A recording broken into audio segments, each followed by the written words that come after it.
Welcome to Rogue Ranger Radio. I'm Don Schmidt, and I am here with my co-host, Jenna Randar. Good morning. Hey, nice to see you. This is going to be a unique podcast for those who want to know everything that we know about local, regional, state, and national parks around California. We're going to be exploring the most beautiful areas, talk about the best hiking and biking trails, the most stunning scenic locations, and give you a lot of ideas for how to enjoy the open spaces around you within a roughly 3-hour drive from Sacramento. We'll also touch on areas that might be a little further away, but are places with greater overall significance, such as Yosemite or Sequoia National Parks. So, why should we be an authority on anything, Jenna? We shouldn't. Well, Jen and I have spent most of our lives working in parks, whether they be local, regional, or state parks. And Jenna, what kinds of things were you involved with during your career? Well, I had an unconventional pathway into my career with parks. I have a degree in fine arts with a specialty in printmaking and museum collections. I ended up using my what we call toilet paper degree to great advantage within my career. I worked for California state parks for just under 15 years, and now I'm a mom of 3. And I was brought up going to state parks and national parks, specifically Death Valley, and now I want to share that with my kids. And if I don't get them outside, I will pull my hair out. Yeah, I could sort of relate. Well, I have a degree in parks management, and I spent about 40 plus years working as a park ranger and a park interpreter for California state parks. I really can't wait to share what both of us know about all these amazing recreational opportunities, particularly here in Northern California. So like we stated before, we're going to look at things you can see and do, whether you're just getting out on your own or are traveling with little ones like me or extended family, or just looking for a place to check out now that your nest is empty. We'll try to share fun, interesting, and new places to explore, but also help you dive back into the places you may have been to earlier in life but haven't seen in a while. We're also going to try and interview some people who work in and manage our open spaces and let them tell you about their parks and share their experiences about the places that they love. Yeah. There will always be links to websites and ideas about ways to stretch your adventure without really breaking the bank or your time budget. We want to present all of this information in a logical way, so we'll focus on a season and then look at the recreational opportunities in a particular area. We won't try to cover every place or every type of recreation opportunity, but our focus will be on the parks in that area that make sense for that season. So let's dive into it, Don. All right, Jenna, why don't we start talking a little bit about what we wanted to talk about in the first place? The Grass Valley, Nevada City, and Colfax area, because frankly, that's one area that we know best. So let's start, I think, with Empire Mine State Historic Park, because you and I both love that place. And I think most people that go there end up thinking that, oh yeah, this is a spot that we have to come back to. Well, it's just picturesque and it has something for everyone, whether you're into mining history, gardens, you want to have your kids run around safely. You know, it's interesting, the Grass Valley, Nevada City area, Colfax as well, they're different locations, but they actually have a lot in common because they are essentially at the exact same elevation, even though there's some distance between them. They run at about 2,400, 2,500 feet in elevation. And so it makes for a great area for people to be able to recreate year round. Plus, you have a lot of things that people are interested in. You've got gold rush history. You have railroad history there if you're a railroad buff. Both of those towns, especially Colfax being right on the main transcontinental railroad line, has a lot of history there. So there are stories to be told about those places. So what do you think we want to check out here? Since I already jumped into it, let's start with Empire Mine. It's located off East Empire Street in the city of Grass Valley, right off Highway 49 at the Highway 20 junction. You can also get to the park from Colfax and Highway 174. This is one of the most interesting and amazingly beautiful parks within the California State Park system. I know I'm biased, but it really does have something just visually appealing for everyone. If you're into flowers, you're into gardens, you're into mining history, it's there. Pine trees. Pine trees.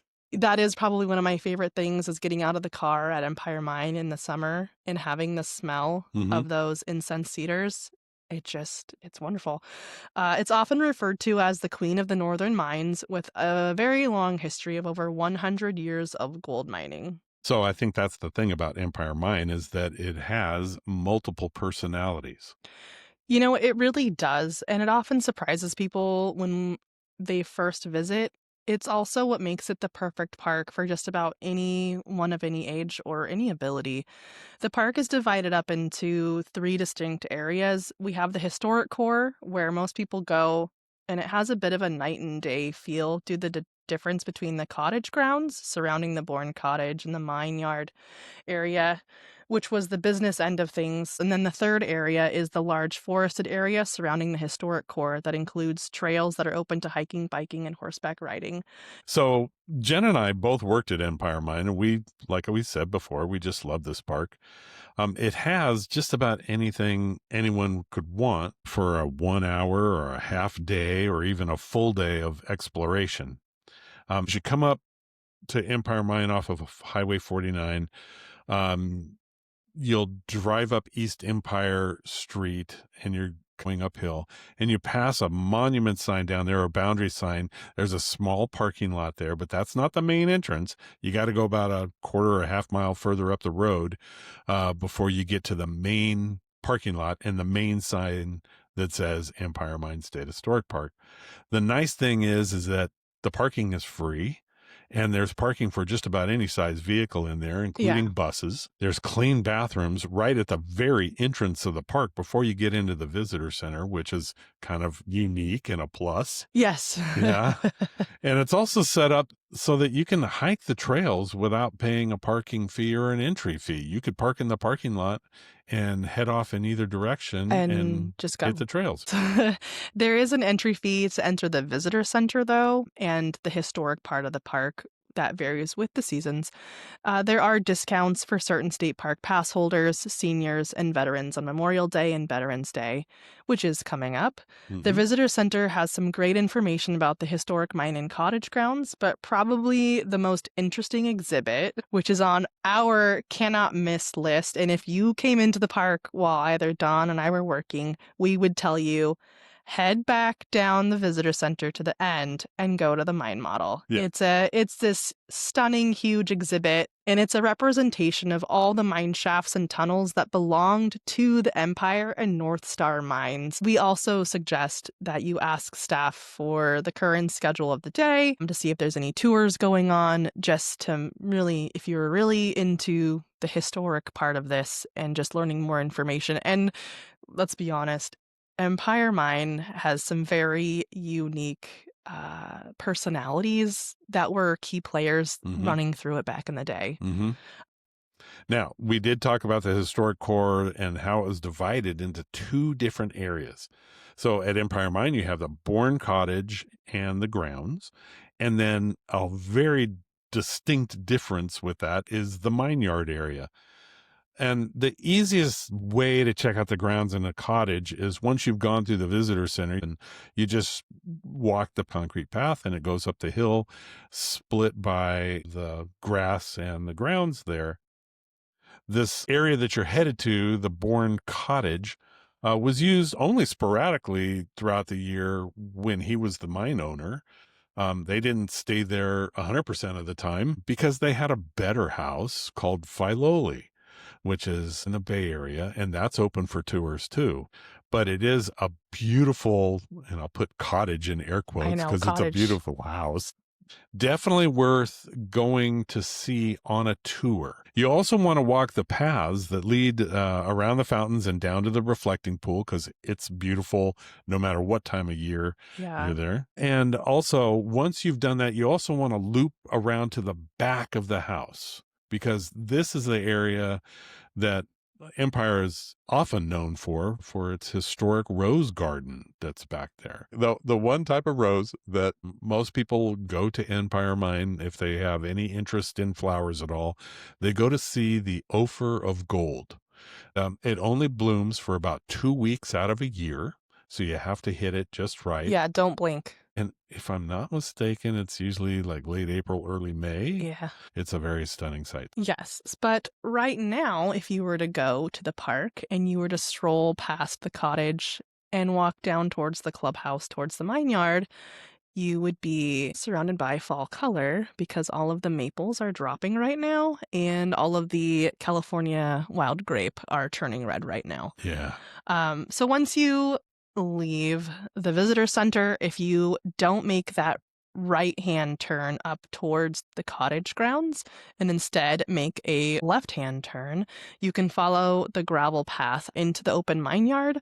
And it's like going from a lush garden, because that's what it is, to a stark moonscape. It's just wildly different. As you walk towards the large buildings on the right side, you'll pass a small 2-stamp mill and a large metal square. It's painted gold, if it gives you any inclination of what it might be about. Yeah. It's a size that represents the 6 million ounces of gold that were extracted from the mine. Another very interesting area to explore is the mine shaft, which is located between the 2 large metal-sided buildings. So you walk through the doors and down the steps to experience the inside of the main shaft that took miners into the depths of the mine.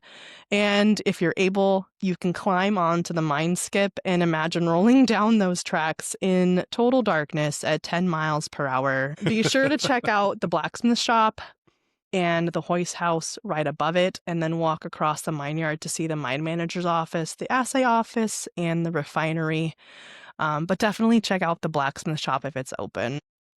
And while you could spend a lot of the day wandering around the historic core, I personally think the best part of Empire Mine is what's outside of the walls, because there's a whole trail system out there. And the most popular trail loop is the Empire Street Trail to the Hard Rock Trail.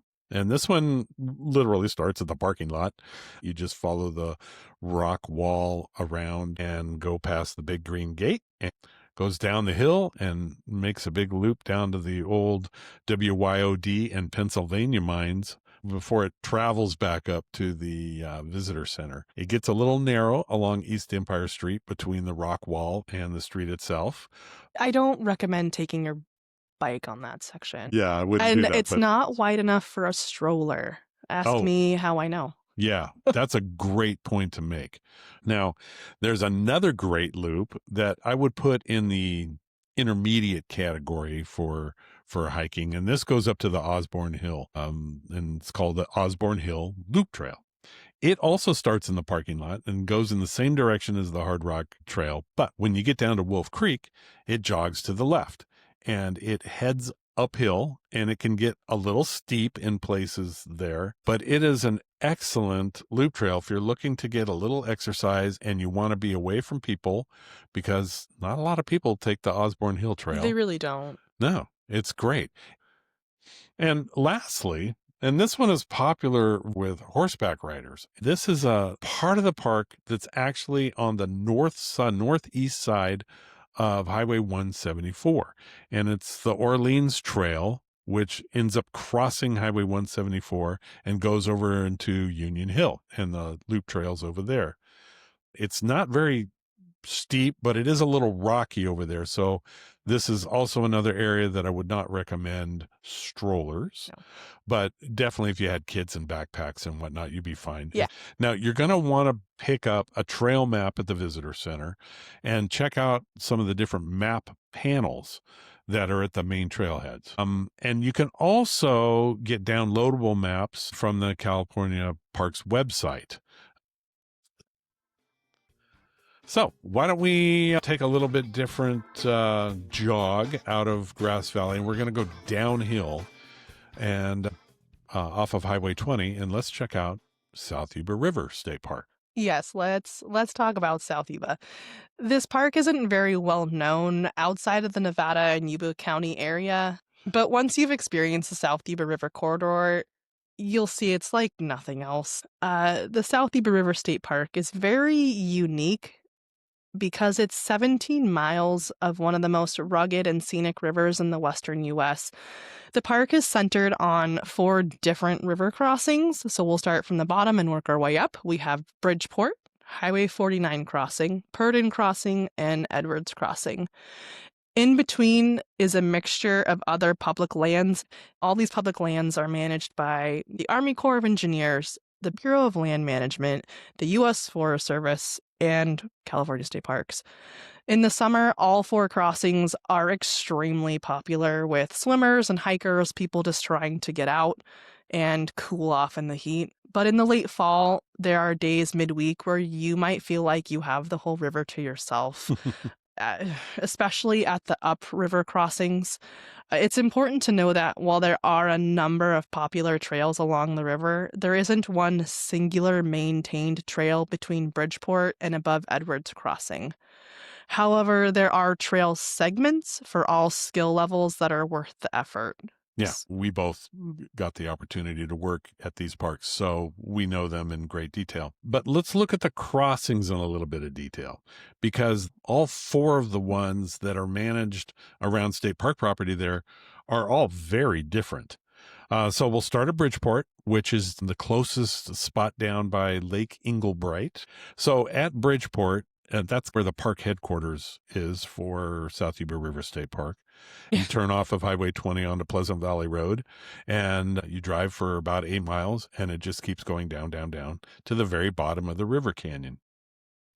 The area is really split into two areas down there. You've got the historic covered bridge, which is what Bridgeport really is known for, and the historic barn, and then the popular Family Beach and the Buttermilk Bend Trail area, which is upstream. Now, the covered bridge is the most distinctive feature there at Bridgeport. It's known for being the longest single-span covered bridge, and it has been recently restored, so hopefully it'll be around for another 100 years. It was built during the Gold Rush area to serve those that needed access to gold and silver mines in the east. Now, the area around the bridge includes a large barn that has a fantastic display of historic wagons, and it also has a restored gas station from the 1930s. And then the visitor center had also been home of the Kneebone family that sort of ran that area. So it's kind of a unique little spot. Now, there's also a small swim beach right below the covered bridge. Yeah, it's directly underneath it. Yeah, it's a nice spot because it's shallow. So it's a good place for little kids to be able to play. And so, there's shade, picnic benches. Yep. All the things. And it's close to the restroom, which are all necessary things. Now, the bridge also serves as a trailhead. There's a trail called the Point Defiance Loop Trail. I'm going to call that moderately difficult just because it has some ups and downs. It's a little narrow, can be a little rocky in the first part of it, and it has a kind of a steep section on the backside. It can get hot, too. It's a nice 2.5 mile loop if you're looking for something to do. That won't take very long. The one trail that's super popular with everybody is the Buttermilk Bend Trail. And that's probably because it's pretty flat. Yeah, in the springtime, that's what the park is known for. That's what everyone calls for. Are the wildflowers blooming yet? Yeah, exactly. So from the bridge, you would head upstream on the north side, or if you're facing upstream, that'd be the left side. And there's a large parking lot on that side of the river as well. That trailhead was right there. And there's just a very short, moderate climb up to the flat portion of the trail. And then it follows along the canyon wall for some of the most incredible views of the river. It really is beautiful. Yeah. Now, it does have a little bit of a steep drop off, but the trail is relatively wide as trail goes. But I'm going to ask Jenna about this as a mom for small children. I will preface this. I have taken all of my children on this trail at various points of babyhood, toddlerhood, and now into just childhood. I can't say that I particularly enjoy hiking a trail such as this with such a drop off on the side. It definitely gives me a lot of anxiety. It's a wide trail, but it's not a road. I will say there is a lot of opportunity to interpret the natural world to your children, there's you can get a pamphlet at the visitor center. That's a geology walk on this trail. So if you're not there during wildflower season, you can also just turn this into a geology walk if that's what your inclination is. If it's not wildflower season, there are downed snags on the trail, which I have interpreted with my own children. So there's a lot for children to see. So if your anxiety level is not as high as mine and your children are not feral, then by all means, please go on this trail. Just keep an eye on your kids, please. It is very, very popular in the springtime because of the wildflowers. The wildflowers seemingly grow right out of the rock. So during wildflower season of April into early mid-May, it is absolutely gorgeous and one of the reasons why people go there. So. But if you want quiet, solitude, and space on that trail, now is the time to go. And the other thing about Bridgeport is that it's a great place if you're interested in adding to your retirement fund. It's a great place to gold pan. Yep. And the thing about the parks in and around Grass Valley, Nevada City is that you can pan for gold, but they call it hands and pans only, meaning that you can't use a spade or a shovel to dig into the dirt, just your hands and your gold pan. But right underneath the covered bridge is a great spot. There's a bunch of rocks right there, and it's a good kind of riffle block area where gold gets trapped. And every time I've gone down there with a gold pan, I've always had a little color in my pan. So that's always kind of a fun thing to do. And the volunteers do gold panning demonstrations generally on the weekends. Bridgeport is just a great place to go with a family. Yeah, I will agree. And you can walk across the bridge too. We didn't mention that, but the covered bridge is open to the public. You can walk across it, peer over the side and look at the river, and it is open. So the next crossing upstream from Bridgeport is located right where Highway 49 crosses the river outside of Nevada City. This area is also split into two locations, but let's discuss the main area first. Right at the highway bridge, there's a very small parking lot with chemical toilets at the old bridge. Most people park along Highway 49. If you choose to do this, just be sure to park completely off the roadway. Watch out for no parking signs. I say this just to keep everyone safe and you from getting a ticket. If your car is sticking out and there's an emergency down at the park, emergency service vehicles, they cannot get past your car. So that's why we say this. But this part of the South Yuba River, it's very rugged, especially compared to Bridgeport. But it's hugely popular in the summer for swimmers during low water flows. At this location, there's just one trail, the Hoyt's Crossing Trail, that runs along the north side of the river about 1.5 miles upstream to Hoyt's Crossing. There's no longer a bridge there, but there is a great beach and a swimming hole. Fair warning, this area has historically been clothing optional, though this is usually only during summer.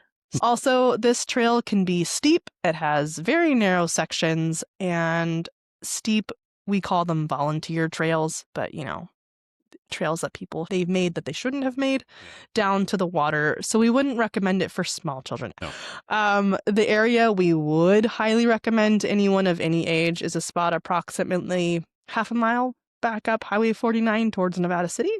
There are two obvious parking areas off the roadway which serve the trailhead to the Independence Trail. This trail, both the east and the west side, is set inside an old irrigation ditch, so it's mostly flat and it's suitable for all ages and abilities. The 2.1 out and back east trail stays in the oak and the pine forest. The West Trail is also approximately 2.1 miles round trip and is more open with peak views of the river and dead ends at the large flume bridge.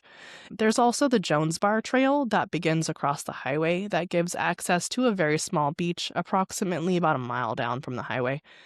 And there is a non-flush restroom located at the trailhead.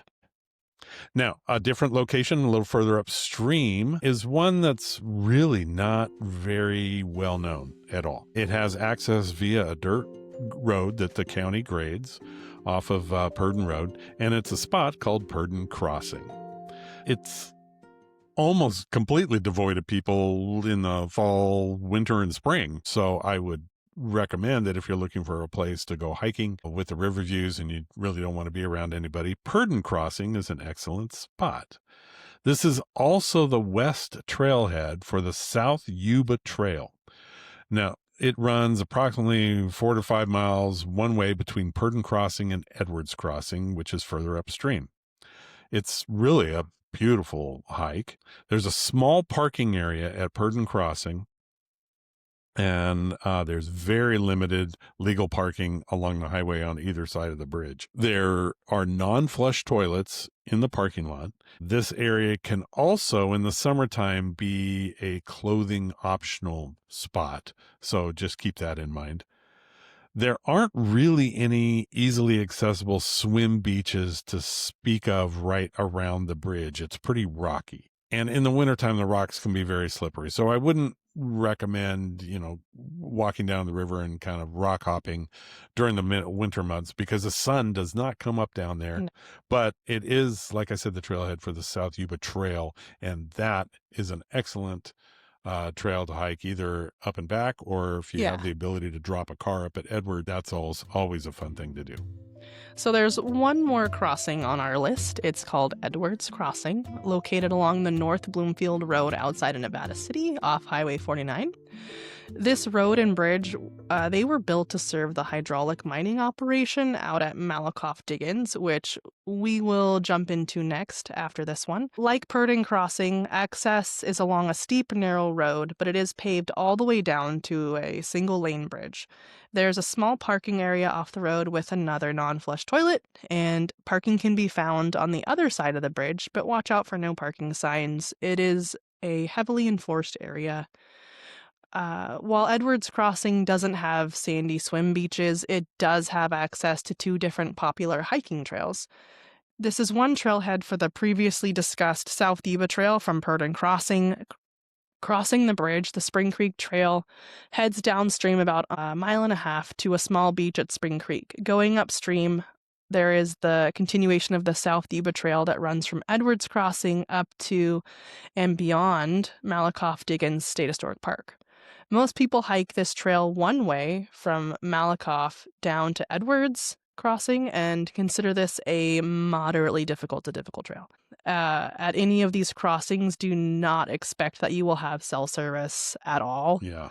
And be sure to check road conditions, especially on North Bloomfield. Now that we're going from fall to winter, it can start to get a little icy with these winter storms. So just keep that in mind if you decide to do any of these hikes. So the next area, and kind of the last of the three parks in the Grass Valley area that we want to talk about, is really one of my favorite of all time, and that's Malakoff Diggins State Historic Park. There are kind of two main areas to the park, one of them being the original town of North Bloomfield, and then there's the historic mining pit that most people that know anything about Malakoff know about that. Yeah. Now, Malakoff is located approximately 45 to 50 minutes northeast of Nevada City. The best access to it is off of Highway 49, past the 49 crossing area that we talked about earlier, and then out to the east via Tyler Foote Crossing Road.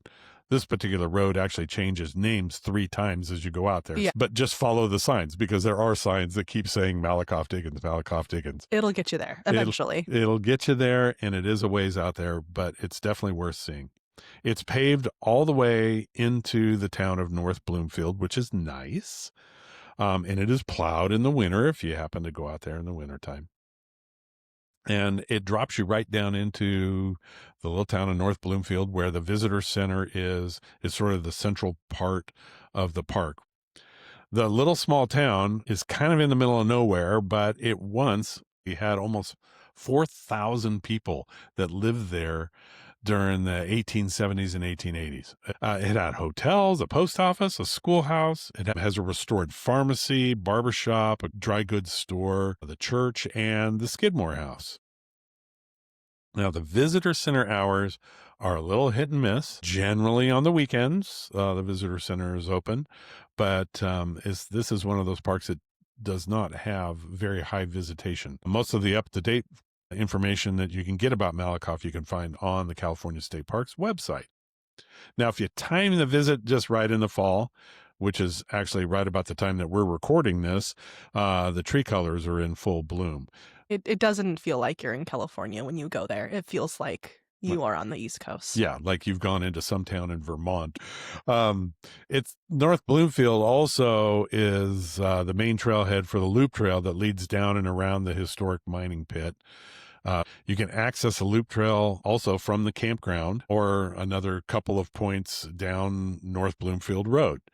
Now, the one thing that everybody wants to see and go there for is the mining pit because it looks a little bit like a representation of Bryce Canyon. Yeah, I would have to say that that's an accurate statement. If you didn't know, if you didn't know anything about Malakoff and you just were dropped into the middle of the park, you would say you were at Bryce Canyon, and you would have no idea that you're actually walking into a former environmental disaster. Yeah, exactly.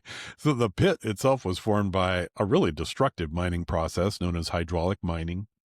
It was a method that used high water pressure fed by gravity, shot from large metal cannons that looked like large nozzles, but they were huge. And there are some in town, like Yeah. in, the historic part of the park and you can see them, so you can know what we're talking about. There's one right across from the visitor center and one right next door to the visitor center. The Hendy Giant is right next door to the visitor center. They were trying to get the top layer of soil off so they could get down to the blue gravel layer. So they had to move a lot of dirt, and that's how they did it. What's happened over time is that erosion has sort of softened the look of the old pit. Yeah. And because of the soil type that's out there, it's created this Bryce Canyon look to it. It looks like hoodoos and just the same. It's just gorgeous. Yeah, it's very beautiful, particularly in the fall, because all the willows that are growing out in the pit nowadays all turn yellow. It looks like this sea of gold, and it really complements all the surrounding geology there. So now you can see this transformation up close by hiking the Diggins Loop Trail from town. Just beware that any amount of rain can make it really kind of muddy out there. So just keep that in mind. If it hasn't rained for a couple of weeks, you're probably okay. But if it's rained recently, you might want to put this one on the back burner for a little bit. Or you can hike up the rim trail, which goes around the very top edge of the pit. You can also access the South Yuba Trail. We talked about a trail that goes all the way down to Edwards Crossing. You can start it right at Malakoff Diggins on the Humbug Creek Trail.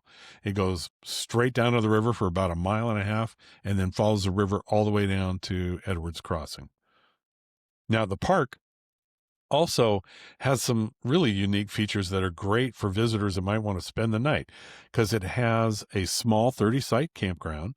It also has a group campsite that can be reserved, and it has these 3 very rustic miners' cabins that can be reserved for overnight stays. I will jump in real quick and say that the campground is open seasonally, and they are closed for the season right now. So just know that you can camp there seasonally, not right now. Yeah, absolutely.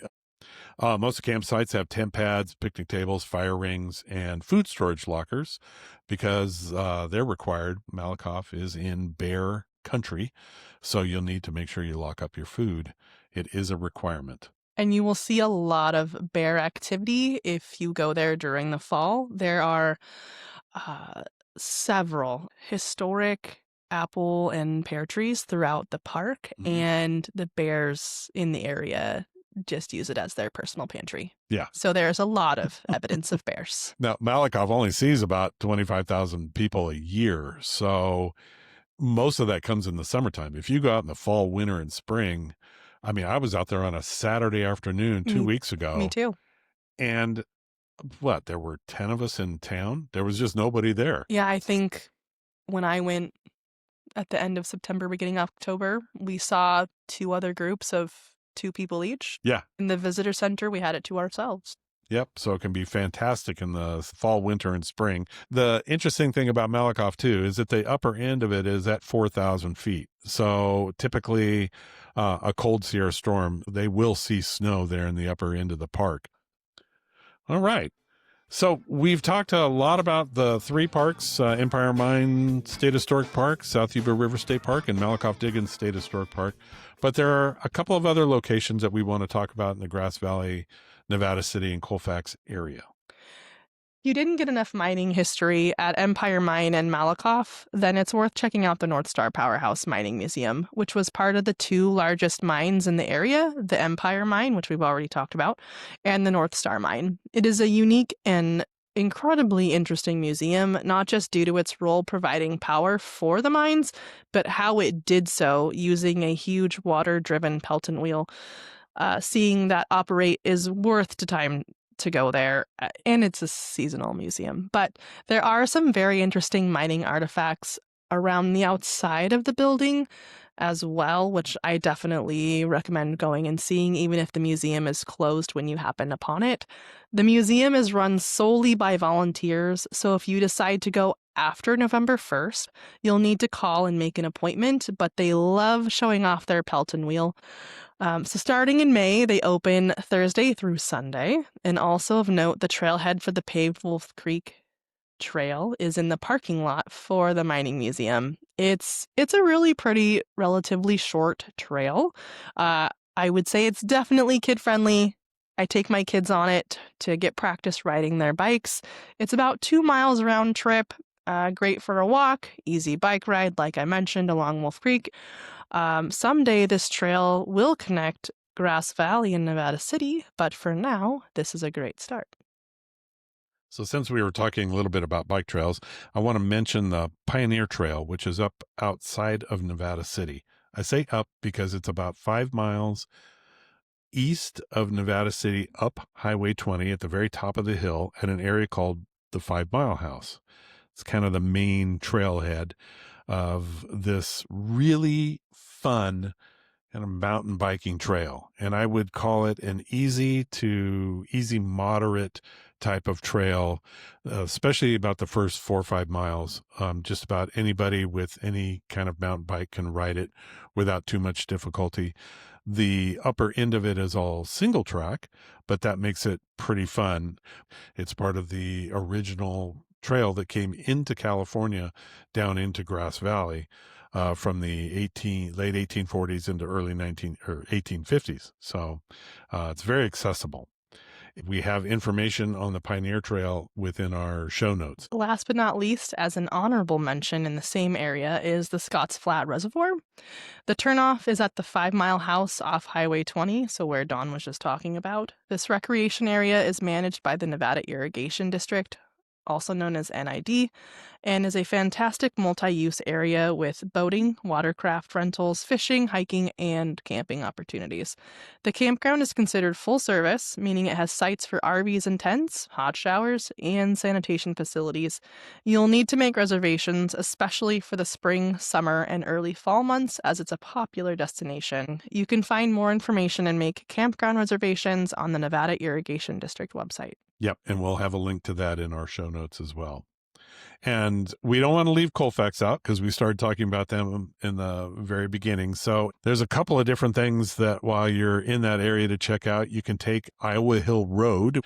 It starts at South Canyon Way and goes down all the way to the American River Canyon. It is a dirt road.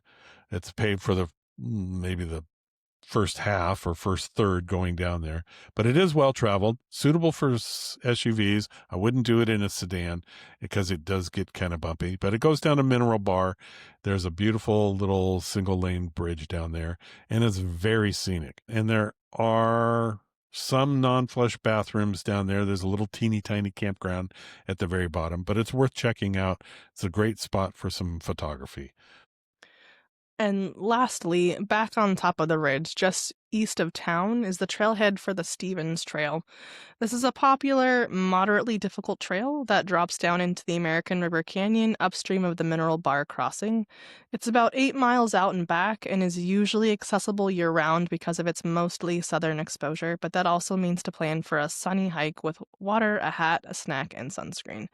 The best time of year is fall, winter, and spring, so you can enjoy the small waterfalls and cooler temperatures. I don't think we'd recommend it for small children, but people of all ages do hike this trail. It's great going down and has amazing river views, but this is a thigh burner coming back up. So just be aware. Yes. This is a BLM trail, and the trailhead is located about a mile past the Valero gas station at the end of the North Canyon Way. There are non-flush restrooms, but a better option might be one of the local businesses in town. Now, we've discussed traveling and hiking some of the most beautiful river environments, but, river safety is a must at any time. You have to be aware that in and around a river, any time of year, the rocks could be slippery. The water coming out of the Sierras is colder than you think, and drownings do happen. Be aware of your own personal safety in and around a river environment. Also, be aware that some facilities may be closed or running on more limited hours during the fall and winter, so be sure to check websites or call ahead to be sure that what you want to see is actually open. All of the places we talked about today are located in the Sierra Nevada mountains, which means the weather can be very different from where you live. The Caltrans website is updated every minute for state highways, but local county roads are not included, and real-time information may be limited. Lastly, don't completely depend on your GPS for accurate routing. For example, there are multiple ways to get to Malakoff Diggins, but all except the one we recommend are steep dirt roads. So let's recap. We talked about 3 very popular parks in and around the Grass Valley, Nevada City, and Colfax area. That would be Empire Mine State Historic Park. We talked about South Yuba State Park. We also talked about Malakoff Diggins State Historic Park, one of the lesser known places, but one highly recommended. And we also threw in some bonus spots, both in and around Grass Valley, Nevada City, and Colfax. Here's your call to action. We want you to subscribe and share the podcast. Visit the park websites and support the local foundations that are out there supporting those parks. Follow us on our social media page for updates and some bonus content down the road. We want to thank you for making Rogue Ranger Radio a part of your day. Now, we'd like you to go out and explore the best that California has to offer. Be sure to give us a like and a review on your favorite podcast platform, because it really does mean a lot to us. Don't forget to check out our show notes, because I have all the links on there to all the things that we talked about today. So thank you for listening to Rogue Ranger Radio.